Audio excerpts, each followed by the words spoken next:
So if you don't support the enshrinement of corruption, the enshrinement of this grift, the enshrinement of ripping off the American taxpayer, the explosion of spending that is going to burden not really you, but your children and your grandchildren for the rest of time, then you're immoral. There's something wrong with you. You're a dictator. This is where freedom rings. If you believe in America, if you believe in the Constitution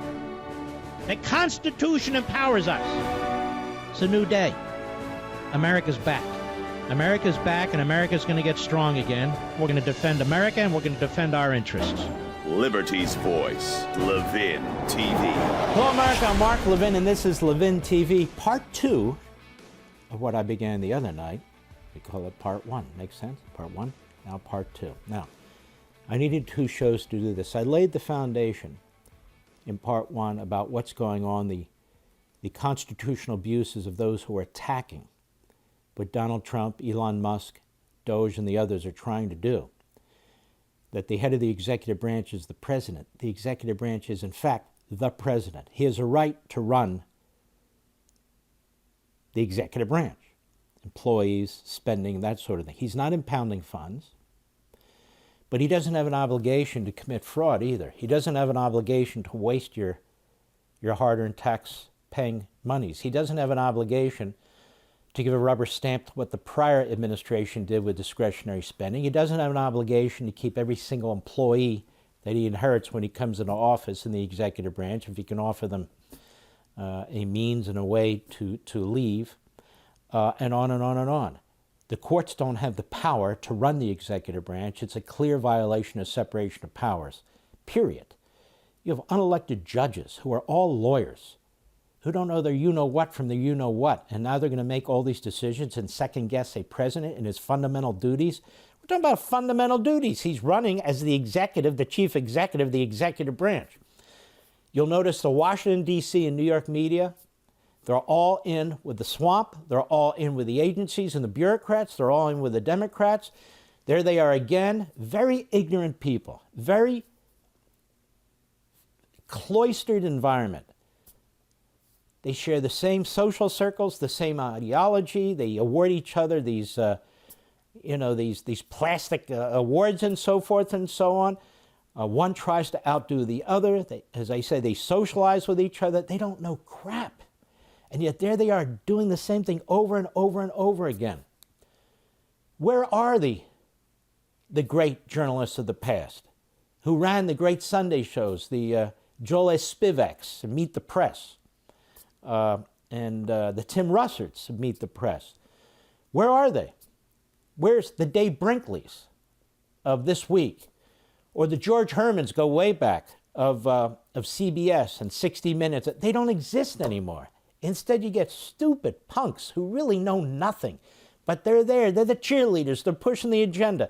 They've been doing it now for at least a decade, maybe a decade and a half. It has intensified over the course of the last 8 years, and they're still at it. And they want you to believe that a president who's exercising his authority, not abusing it, who's trying to figure out ways to get this debt under the control, this massive, just constantly self-perpetuating government under some level of control. That's what he ran on. That's what he's trying to do. And by the way, he was criticized. Look at all the spending he did and all the rest of it. He's trying to get his hands around it, really like no other president I've ever seen.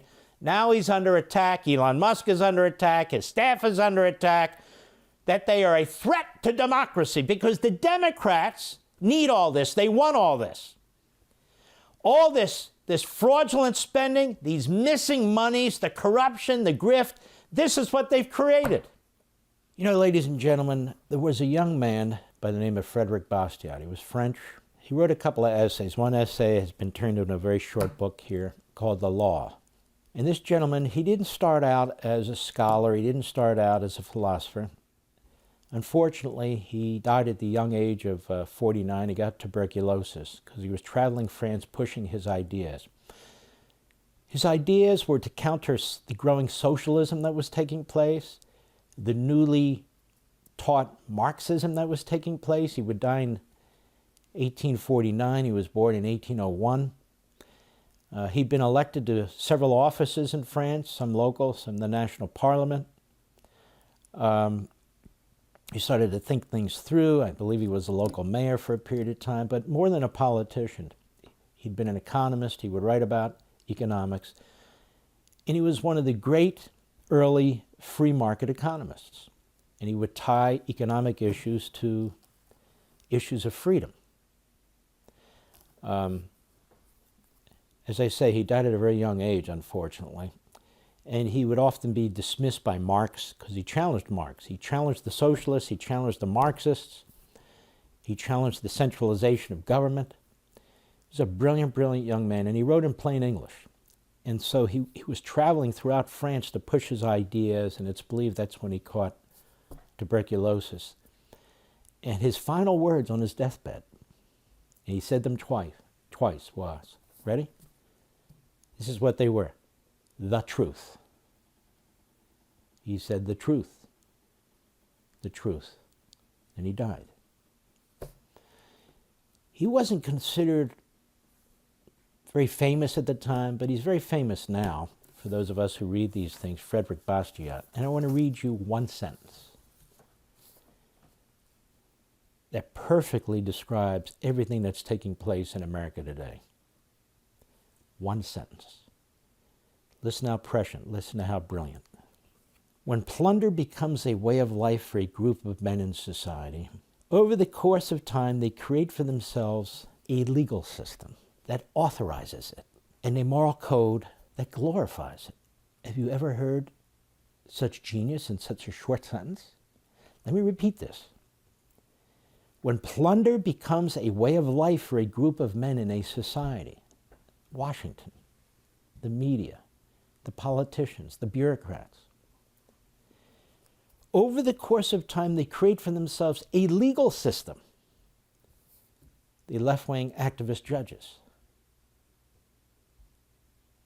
that authorizes it, and a moral code that glorifies it, the media. So if you don't support the enshrinement of corruption, the enshrinement of this grift, the enshrinement of ripping off the American taxpayer, the explosion of spending that is going to burden not really you, but your children and your grandchildren for the rest of time, then you're immoral. There's something wrong with you. You're a dictator. You see? That's his point. When plunder becomes a way of life for a group of men in a society, over the course of time they create for themselves a legal system that authorizes it and a moral code that glorifies it. I'm telling you, that's utter genius. And unfortunately, it's true. CBS, no friend of Trump, 70% of those polled by CBS say that, quote, Donald Trump is doing exactly what he promised. And he won in a landslide. 53%, according to this CBS poll, again, no friend of Trump's, say that Donald Trump is doing a good or great job. So he's got a mandate from the election. He's got support from the public. The overwhelming majority of the public says he's doing what he said he would do. And so now what kicks in? The unelected branches of government. The media, look, they're subsidized by government, they're government. The media, the bureaucracy, the judges. They don't like what you did in the election. They're perfectly happy with all this waste and fraud and abuse.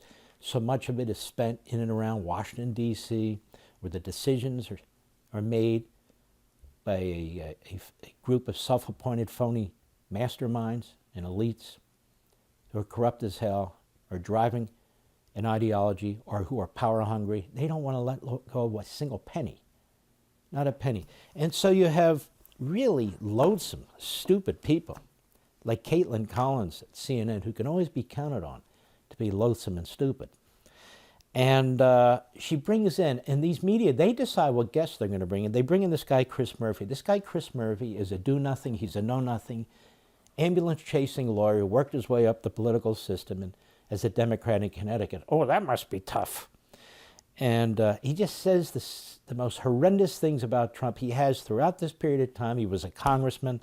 You know, nobody who really had any significant experience in the private sector in real life, just a part of the system, part of the process. Lawyer, congressman, senator. He may have been a state representative. Who cares? Something of that sort. So they bring them on. Just like one of the Sunday shows brought on Omar, who's an out-of-the-woods Jew-hating, American-hating, Marxist Islamist. They actually bring her on a Sunday show to give her opinion about U.S. aid, the agency. I'm like, excuse me? What next? You can bring on a Klan member? What? But it doesn't matter. She's of the left, so they can't do anything wrong. So they bring on somebody like this Chris Murphy because they know what he's going to say. And so when you listen to this Kaitlan Collins and listen to Chris Murphy, you tell me, which is the Democrat politician, her or him? The answer, both. Let's check it out. Go. We are 3 weeks into the second Trump presidency, 3 weeks, and tonight there are warnings that the U.S. is dangerously close to a constitutional crisis. All right, stop. And how are we dangerously close to a constitutional crisis? What part of the Constitution is Donald Trump violating? You see, there's actually some truth to what she's uttering or muttering, because the danger is that the courts are way out of their lane. These activist judges who are being cherry-picked by these Democrat attorneys general and Democrat front groups, or the Trump-hating judges in the case of Lamberth in Washington, D.C. Again, they're bringing them into these districts where they know the likelihood of getting a Democrat-appointed judge or a Trump-hating judge is very high in these inner cities. And listen to how she lays this out. We're getting dangerously close to a constitutional crisis, urging the judges, therefore, to continue their violations of their oath, urging more and more of these lawsuits, this lawfare Chapter 2 or 2.0, if you will. First, they try and stop Trump from becoming president. Now they try and stop his agenda, which is our agenda. We voted for him. Go. Now, the first shoe on this dropped when a federal judge today said the White House is defying his order to unfreeze billions of dollars in federal aid. Now, this is amazing to me. When the Supreme Court rules and they don't like it, do they show that kind of respect? Here we have a federal judge rule that they're defying his order, freezing federal aid. This is the radical left-wing judge in New England who was appointed by Obama, who has no authority whatsoever, none, to force the government to spend money. None. And now he says, they're not following my order fast enough. They're not following it fast enough. And there's CNN, Hamas's favorite media outlet. There they are, burping up what the judge says, ready with their guest, who's going to burp up what the judge says. Why? Because they like what's going on. Go. Marking the first time that we've had a judge expressly accuse the Trump administration of ignoring a court ruling. Now that's fascinating, ignoring a court ruling. When Joe Biden ignored a Supreme Court ruling on the student loan debacle, where they said you don't have the authority to be forgiving billions, tens of billions of dollars on these student loans, only Congress can do that. Is that how they reported it? No, of course not. And just because some federal judge, one of 800 to 1,000 of them, says they're not moving fast enough on my temporary restraining order, doesn't mean they're defying an order. This is a big bureaucracy. So even if you want to get the ship to move in another direction, it takes a little bit more than 72 hours. So it's not the same thing as Biden thumbing his nose at the Supreme Court. Now keep something else in mind. Every one of these decisions at the federal district level are going to be appealed. You can't appeal from the U.S. Supreme Court. So when Biden was defying the Supreme Court, that was it. He told them, screw off, to the tune of tens of billions. As I said, here you have a lower court judge that's trying to impose his will on a president of the United States and impose his will across the country. One judge, one district court judge. None of that is explained. And of course, they're not going to mention who appointed him either. Go. And in a separate case today, federal employees here in Washington told a judge that the administration was defying another order by not reinstating workers who had been put on leave. So hold on a second. So when a president challenges what a judge is doing, he's defying the order? He's not defying the order. And put these federal employees back. Let me tell you something. As you know, and I'm not saying this, look at that. I worked in the Reagan administration for 8 years. He restructured federal agencies too. I worked at one, sort of a backwater agency when I started out. I think it was 23, called the Action Agency. And he didn't want it, he didn't need it, it was a waste of money, he said. So what did he do? It was restructured. 82% of the people, as a result of that restructuring, the building efficiencies and so forth, lost their positions. Now, some of them found jobs otherwhere in the federal government or the private sector. They all got some form of severance and on and on and on. But that aside, here's the point. Of course, a president has to have the power to make decisions like that, like any executive, any small, large, medium business has to. If he wants to restructure, if he wants to move people around, if he needs to, as a result of restructuring and efficiencies, has to remove people, you don't need a federal judge to tell you it's okay. The hell does the federal judge know? So when she sits there on her fat butt and doesn't know crap about crap and says something like, wow, he's defying a court order because some federal employees, that is their union, brings a case in front of a judge, it's outrageous. Why doesn't she mention that 65,000 federal employees want the new severance program being offered by Trump, but that a federal judge, as a result of their union, not representing them, but they don't want to lose members, went to a federal judge who put a hold on that? Under what authority does a federal judge put a hold on that? None. It's not in the Constitution. And no statute can prevent a president from doing it. But look how she sits there, smug, with that permanent constipated look at her face. Hey, no offense, I see what's going on here. Go. Now, this all has prominent Democrats and many of the nation's top constitutional scholars. Oh, constitutional scholars. Would that be the same constitutional scholars that said the 14th Amendment states can ban Trump from the ballot? Those constitutional scholars? Would it be the same constitutional scholars who said a president doesn't have immunity? Wow, they were wrong. Would it be the same constitutional scholars that thought the case in New York was a quintessential, beautifully run constitutional case? Those dumb bastards? Is that who you're talking about as constitutional scholars? Go ahead. Declaring that the U.S. is on the brink of a reckoning. The Trump Justice Department says the president should have the authority to decide how to run the government and that these judges are overreaching. And so as we look Oh, my God. This guy looks like, remember in the old days, they used to, I don't think they do anymore, certainly not at the post office that I've remember they used to have the most wanted with the pictures? That's this guy. Does this guy not look like an axe murderer? No offense. Doesn't he look like a guy in a raincoat on the corner, you know, saying, hey, come over here, doesn't he? It's a senator. And look how serious he is. But listen to the question and the setup. They haven't even gotten to this jackass yet. Her. She's supposed to be reported. She's no Edward R. Murrow, I can tell you that. She's no Edward R. Murrow in a dress with a wig. She's not even that. Go. The developments that have happened in the last 48 hours, what are your concerns? Oh, what a now, listen, the guy's a bastard. He's look what he's done to our government. He's shredding the Constitution. What are your concerns?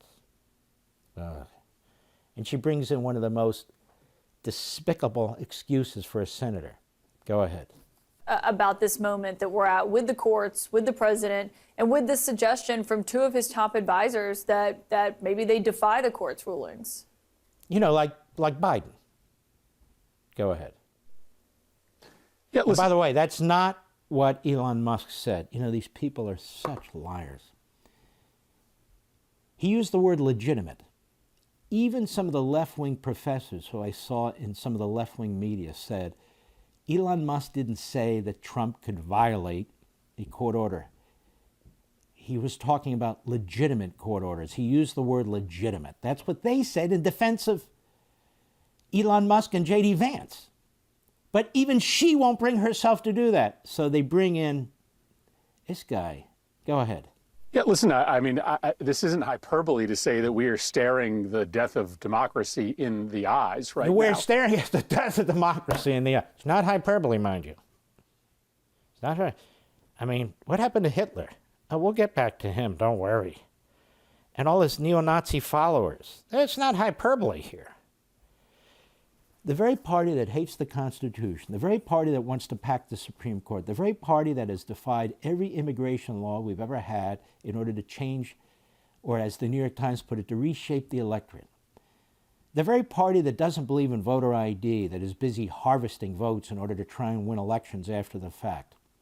That party, the very party that wants to destroy the Supreme Court and its independence and pack the court, that party, the party that embraces CRT, DEI, ESG, and all the rest of the crap, which undermines completely our constitutional order, that trashes the men who wrote the Constitution, who ratified the Constitution, just dismisses them all as white supremacist slaveholders, when the vast majority of them, certainly in the States, didn't own slaves when they were ratifying the Constitution. Last time I checked, in New England, in Pennsylvania, in New Jersey, but what do I know? In his own home state of Connecticut. We're looking right in the eye. This is sick. This is sabotage. They were never going to let Trump be Trump. If they take the House, they're going to try and impeach him. We have to hold the House. We have to hold the Senate. In the next round, the Democrats are in a much better position in terms of the numbers. We're going to have to fight. But they also know the first 100 days of a presidency are critical. Trump knows it too. That's why he's on fire and he's moving as fast as he can. This is more lawfare. They used lawfare in 2020 to change the election rules in critical states in order to take that election, steal it, some might say. They try to do it again, but luckily the RNC, Lara Trump and the others were ready for it. They're using lawfare again to try and take out lawyers who dare to represent Donald Trump in these various cases. They've tried to do that. They're trying to use lawyers right now, as they use lawyers to try and take out Donald Trump. They're trying to use lawyers now to destroy his agenda. And they say, we're looking constitutional crisis and the end of democracy in the face. The people who are responsible for all this are pointing the finger. They've been doing this now for years. It's the same people. And so that's what's going on here. They want to protect every rotten piece of this government, every dollar that's gone out, even overseas, to rotten objectives and purposes. Let me put it to you this way. Have you heard a single Democrat say, you know what, they ought to cut that? I haven't heard that. Has anybody else? Hey, you know, we shouldn't be paying for condoms in Guatemala or whatever the hell we're doing. Have you heard anybody say that? No. Well, we're going to be at this a long time because I'm going to fight it tooth and nail, because for once we have an opportunity to really shrink the size of government, to get some aspects of it under control, to protect our children and grandchildren and generations yet born from what we're doing. This is a battle not between Democrats and Republicans, not between elites and the working class, as some of the populists would have you believe. This is a battle between the ruling class and the rest of us. The ruling class in Washington, D.C., the ruling class and their surrogates in the media. This is a battle between them and us. The election was between them and us. And this battle goes on because the battle to preserve liberty is not a battle that's won. It's a battle that has to be fought each and every day. I'll see you next time on Levin TV.